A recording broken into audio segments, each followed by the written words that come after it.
Let's find this max value. Now, in order to find this max value, we're going to take the derivative. So I get negative 2x plus 5. Then I'm going to set this equal to 0. And so then I get negative 2x equals negative 5. And then I get x equals positive 5 over 2, which is the same as positive 2 and 1/2. Now, what do I do next? That's right. We take 2 1/2. And actually, I don't want to do 2 1/2. I want to do 5 over 2. We're going to plug that into f, back into the regular function. So we got 5 over 2 squared, and then we have a plus 5 times 5 over 2. Then we have a minus 6. So we get negative 25 over 4 plus 25 over 2 minus 6. Let's find common denominators and get these fractions combined. This is going to be a 4, and this would be a 50. So I have 50 minus 25, which is 25 over 4. Then we have a minus 6. So what does that give us? Well, I'm going to look at it differently maybe than the way you would look at it. Some of you guys find common denominators and make that into a 6 over 1. Then you get the denominator to be a 4. But I'm going to change this into a mixed number. 25 divided by 4 was a 6. 6 and 1/4. Subtract a 6 from that. My answer, a pretty little 1/4. Now wait a second. Wait a second. How do I know that is a max value on this function? On this curve right here, how do I know that this is a maximum? Now there's three. There's 3 ways we might know. And I want you guys to discuss that with your teammates right now and try to see if you guys know all 3 ways of knowing for sure why 1/4 is a maximum. One way to know that this is a maximum is by knowing the shape of the curve. Knowing that this is a quadratic and knowing that the leading coefficient is negative, we know that this curve looks like this. Therefore, this 1/4 has to be a maximum because we got that 1/4 from this 2 and 1/2. We got this 2 and 1/2 because that's where the slope is 0. Where is the slope 0? The slope is 0 right there. So one way to know that that's a maximum is because you know what the shape is. You know what the curve looks like. You're familiar with the function. But there's 2 other ways. There's 2 other reasons why you know that this is a maximum.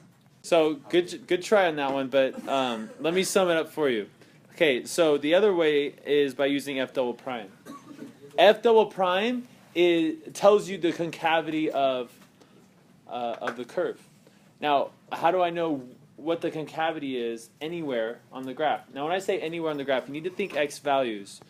So this graph, I don't know what it looks like, but here's my x values. If I knew what f double prime was, I could take any x value I want and plug it into f double prime, and I will know if that function is concaving up or down at that point. Now look at the shape that we know.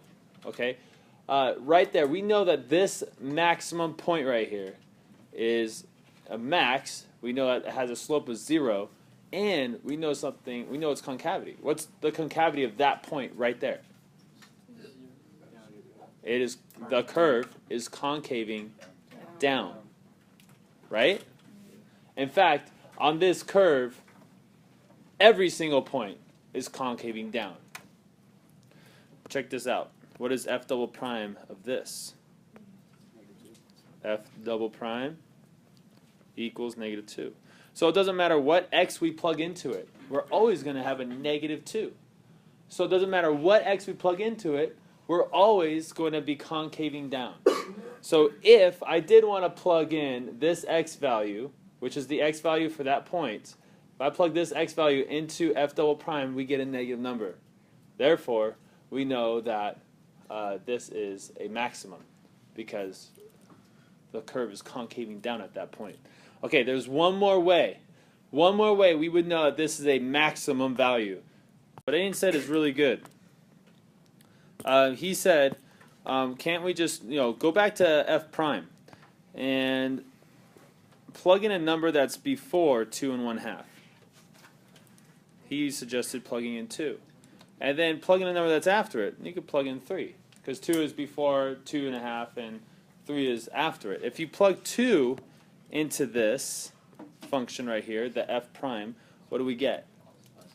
Plug 2 into that. That would be -4 plus 5, which is 1. Now, I don't care that it's a 1. I care that I got a positive. The positive tells me that any number that's less than 2 1/2 that I plug into f prime, I'm going to get a positive number. That's called monotonicity. I don't need to keep plugging in numbers on the left side because I know they're all going to give me positive. And what does this positive tell me about this function? It is increasing. F is increasing before 2 1/2. Okay, so if I plug in 3, what would that give me?